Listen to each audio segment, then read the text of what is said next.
Have you ever been spat on by a llama, or at least stepped back when you got too close?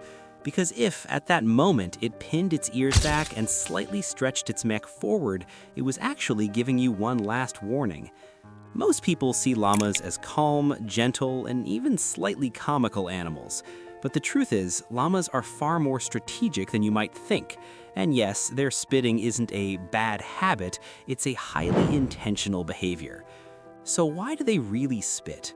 First, let's clarify something. At the core of this behavior is defense. Llamas were domesticated in the Andean region of South America and have been used for centuries as pack animals and herd guardians. By nature, they're social but also cautious. When they perceive a threat, they prefer to create distance rather than engage in physical attack. Spitting is precisely a way to establish that distance. But here's what's truly interesting. Llamas spit at each other far more often than at humans. Much of this behavior is related to herd hierarchy. In other words, it's usually not about anger, but about status.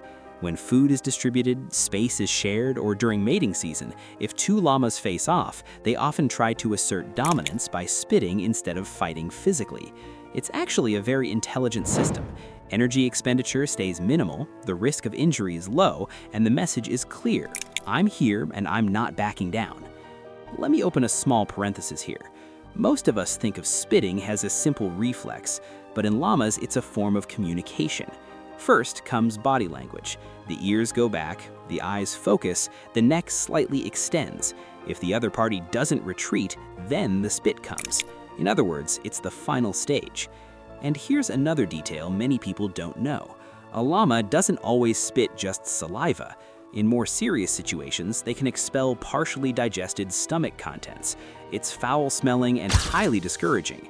Imagine an animal that can make you instantly step back, not by injuring you physically, but by creating a powerful psychological deterrent. Nature's design intelligence can be truly astonishing. Now let me ask you something. If someone invaded your personal space without permission, wouldn't you first give a verbal warning? That's exactly what llamas are doing. Their language is different, their method is different, but the logic is the same. There's also a common misconception. Llamas spit for no reason. That's not true. If a llama spat at you, chances are you missed the signals it was giving.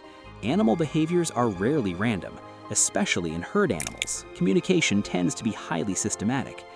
Interestingly, llamas are generally more tolerant towards humans. For one to spit directly at you, it would usually need to be seriously uncomfortable or improperly socialized. Llamas that are constantly hand-fed and overly accustomed to humans may start seeing people as herd members and display hierarchical behavior towards them. So, in many cases, the situation reflects the kind of relationship we establish with them. What I personally find most fascinating about this is that in nature, physical force isn't always the first option. Llamas are a perfect example of that. Energy conservation, risk reduction, and clear messaging, all combined in a single behavior. And when you think about it, humans aren't so different. We don't immediately resort to physical confrontation either. We warn verbally, we create distance, and only then might we escalate. Llamas seem to have biologically optimized this process. So when a llama spits, it isn't being rude, it's simply drawing a boundary. Maybe the real question is, how well do we understand their boundaries? Many behaviors in nature seem strange at first glance, but when you look deeper, you find a serious logic and system behind them. Llama spitting is exactly that, not a comical reflex, but an evolutionary strategy. And perhaps the most interesting part is this. Even the calmest-looking creatures possess highly effective defense mechanisms when necessary. Nature is quiet, but it is never passive. By following Mr. Reco, you might have learned these kinds of questions in greater detail.